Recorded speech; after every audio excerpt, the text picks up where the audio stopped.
Is evil winning or is goodness winning? I'm going to tell you.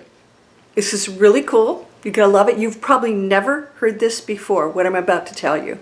Let's go.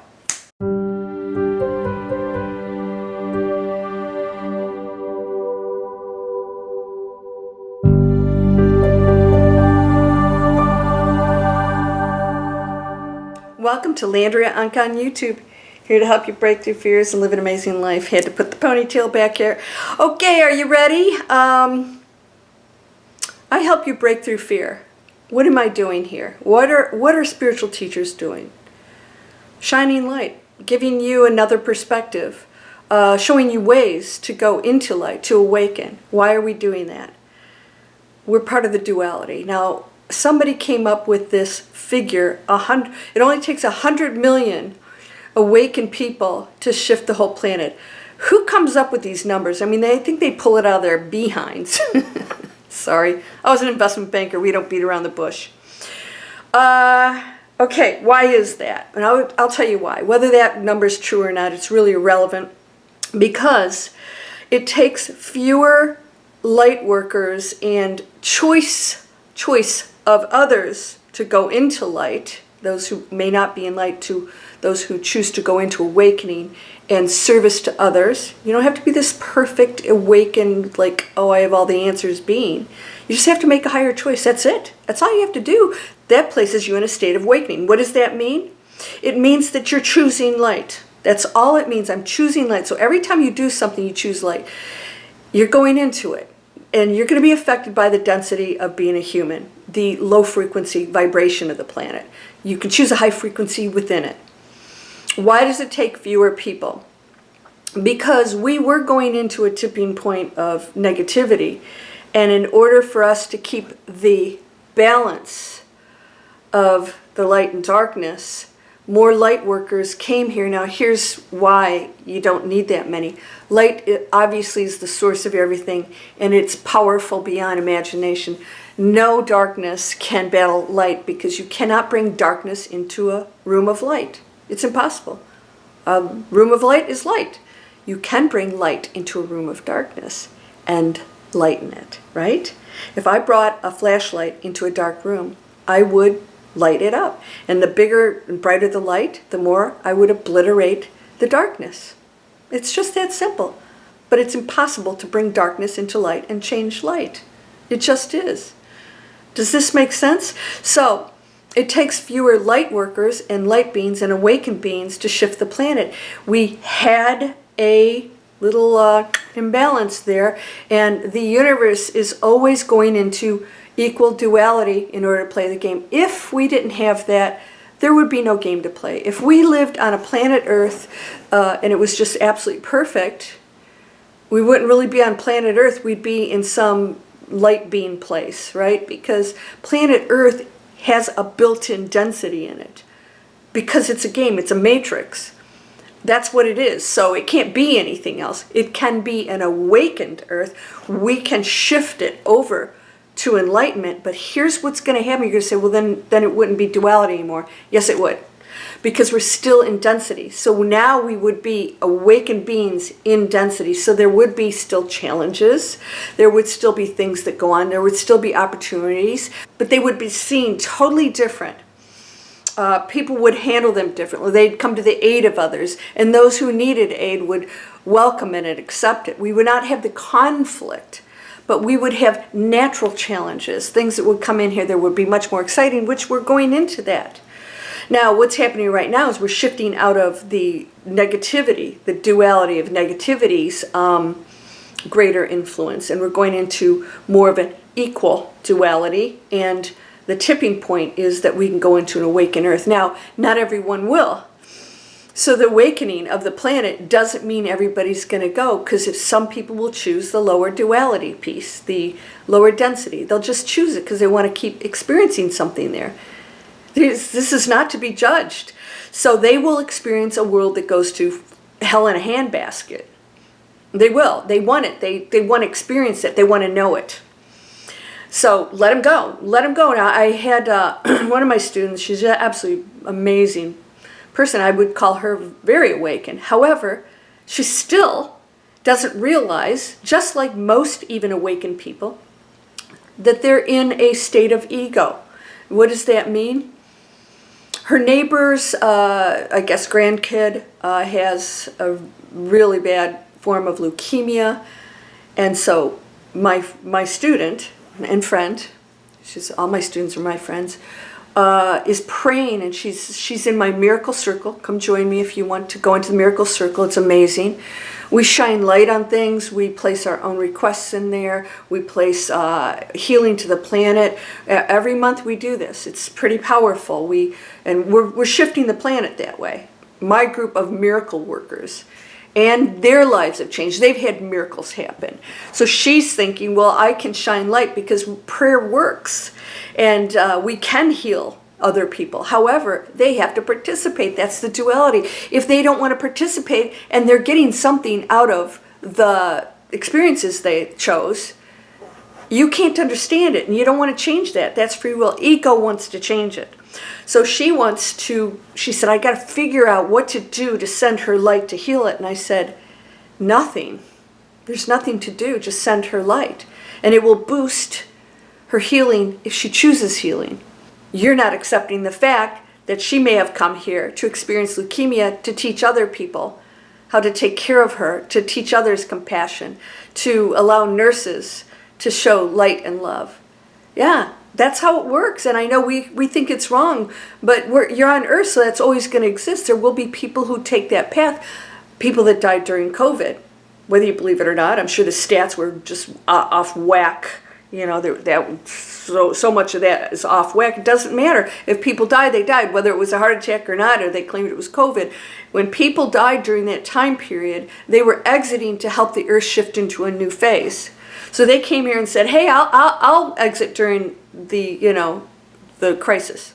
Oh, me too. Yeah, hello. Wasn't a bad choice because we're still here dealing with all this stuff. You're the true warriors. I don't even like that word. But you're the true light worker. So people would exit during these time periods in order to allow something drastic to happen to the planet to shift it.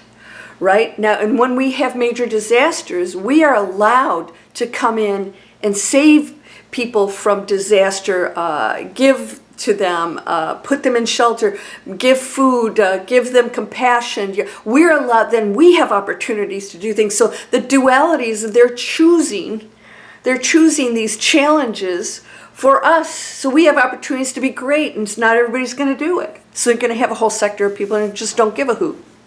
Right? And so they will deal with the consequences of that. Cause and effect, and consequences, I don't mean that in a negative way. It's just cause and effect. So every time you do something at a lower frequency, the effect is a lower frequency. So if you don't want lower frequency effects, stop doing crap that is causing that. And you might say, well, I'm doing everything good. Really think about that. Really think about it, because if there's something in your life you want to change, you are behaving, thinking, acting in a way that is bringing it to you. So you're either meant to learn something from, well, you're always meant to learn something from it.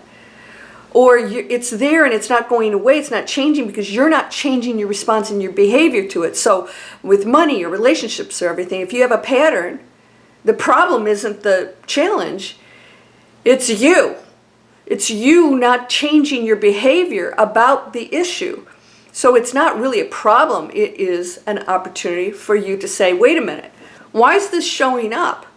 It's because duality allows you the opportunity, which you say is wrong. It's not. It's duality says opportunity for you to show light. But if you're still acting, blaming, everybody's the problem and it's exhausting. When you give all that up, you realize there really are no problems. We're all playing out some stuff that's really, really painful to watch, and sometimes you're participating in it. But are you really? Because when things happen, you still have an opportunity to shine the light. So I have students once in a while, they're like, oh, this person's doing this and this. I said, no, it's an opportunity for you to, how are you going to handle that? I had somebody at the pool that absolutely, had screaming at me. They were doing something they weren't supposed to, and I asked on behalf of myself and all the neighbors to please stop it, very nicely. I didn't have to ask that, but I'm not asking you to be a rug. Somebody said, so we're supposed to do nothing? I said, no. It's how you do it that counts. So you either come in the duality on a high frequency with the challenges. It's not that you have to go in conflict. So the challenge is my response to that going to be a higher one? And then the response that they have back to you could be a higher or a lower one. They are allowed to say, okay, yeah, let's sit down and talk about this. It doesn't have to be an argument. This person did come and apologize. He realized he was way out of line. And so, what are you going to do about that? Sometimes you just stick to your guns, but say, did I handle that right? Did I do that in a way is that the best response I could have done? Did I say it in a way that was as kind and helpful? I didn't put the person on the defensive, right? So I have students that are like, they're doing this. And I said, but you could have handled it. You could have come to the person and said, hey, let's talk about this. I see this, this happening here, and you and I agreed on this. So can we talk about it? Why are you doing something that we didn't agree to? Or why are you, doing this? Because I want to understand this so that we can come to terms. And that's all you have to do. It is not a boxing match of emotions. And if you handle everything that way, you'll come at it so logically. And I always say, remove the emotions. Remove the emotions, because emotions are ego. Euphoria isn't an emotion, it's a state of being. Awakening is just a state of being. You're not in an emotional state. You'll feel emotions as a human being, but they don't control you, all right? It's just a state of being, of peace and light and love. Emotions are, oh, I'm happy. If you're always happy, then you're not really happy, you're just awakened, right? Does this make sense? That's why I said a fish doesn't know oxygen until you pull it out of the water. You can talk all day and it won't know what you're talking about. There's blue. What's blue? If you have never seen other color, there's no such thing as blue. Yeah? Does this make sense? So this is how it all works. Pulled me out of the water. Now I'm really appreciating blue water. And that's how it works here. It doesn't have to be a bad thing. All right? So unless somebody pulls you out and, you're being in a frying pan that night, but then so be it. You move on. You move on. And, there are consequences to what other people do to you. And so you don't have to concern yourself with that. Everyone gets the return of what they give. So trust me, you don't have to wish for them to be punished. They're doing it to themselves already by doing it to you. That applies to all of us. So if whatever we're doing to somebody else, with a thought, and some people can irritate the heck out of you, and you might be thinking they're jerks, and that would be the truth. They're acting like jerks. They're choosing to be a jerk. But you don't have to hate them or be angry at them. I've got some friends that are just like, I don't know what's going on with them, but I don't want to be around it, but I don't hate them. And if I saw them again, I'd hug and kiss them and say, I love you. Because I do. Just because you're not getting together or on the terms that, work for both parties doesn't make it wrong. It's just not a fit anymore. Don't judge it anymore. That's who they are. And maybe you're not a fit because maybe they've been a little selfish or self-serving. They seem to be wonderful people, but they're really not truly looking after your best interests. It's always their ego in control, and that's okay. And this is where awakened people sometimes, or let's just say, people going into light, think that they're in that space and they're still making decisions based on what they want. I want you to heal. I want you to be awakened. I want you. That's not awake. That's not total enlightenment. That's a state of awakening because you want the best for somebody, and that's a real positive thought. But it's still not letting go. It's still wanting to control them. Does this make sense? I know this is really complex. We're going to talk more about this. I have classes opening up for Breakthrough Fear. It's a lifelong course. You get training every week for a few weeks in a row. Every week you get to spend an hour with me. This is free. You can sign up and get all kinds of free stuff and learn more about that. There's a free master class in there. Breakthrough Fear, 4 proven steps to manifest anything. I want to show you how to do this. Step by step, I show you how to do it, and it's really simple. But it's not simple on your own because you can't catch that. My awakened student, she didn't even know that her ego was wanting that to be different. Instead of saying, well, whatever you choose, I bless it. I don't understand it. It hurts. I don't want to see anybody ill. However, this is her path, but I'm going to send light so that if she chooses to heal, I will be a catalyst for that. Christ couldn't heal everybody. That's why. Some people needed and wanted, desired. That was the course they wanted to take. That's why they came here. Just let go. Let go and let God. You don't have to know everything. You can't as a human being. We're too dense to know everything. All right, so sign up if you're interested. If you're already in my email list, look for the ability to click on any one of the master classes and all the free stuff I give you. I have free meditations. I got some amazing ones from the Miracle Circle. Come over and join the Miracle Circle. It's $29.95. Yeah, you get training, 2 trainings, 2 meditations, and unlimited use of your training, and a live session with me that's a 1.5 hours, sometimes 2 hours, live meditation, and then I produce it with music and I send that to you. $30, come on over. I actually lose money on that, just so you know. So I wanted to make it available for people who didn't want to commit to the extensive training or can't afford my extensive training. That's very, very heavy duty. We get to it. So if you're interested, you can check out everything here. I hope you'll subscribe. Is it on my right or left? I think it's here. And of course, we have free income, online income videos. How do you create an online business? Get the training. Go to school. Go back to school. It's not that tough, right? Well, for some people it is. But don't look for the money. Look to get the skills, because you could apply it to all kinds of really cool stuff. Good things. You're whole and perfect, strong and powerful, loving, harmonious, and happy. Blessings to you, my friend. Namaste.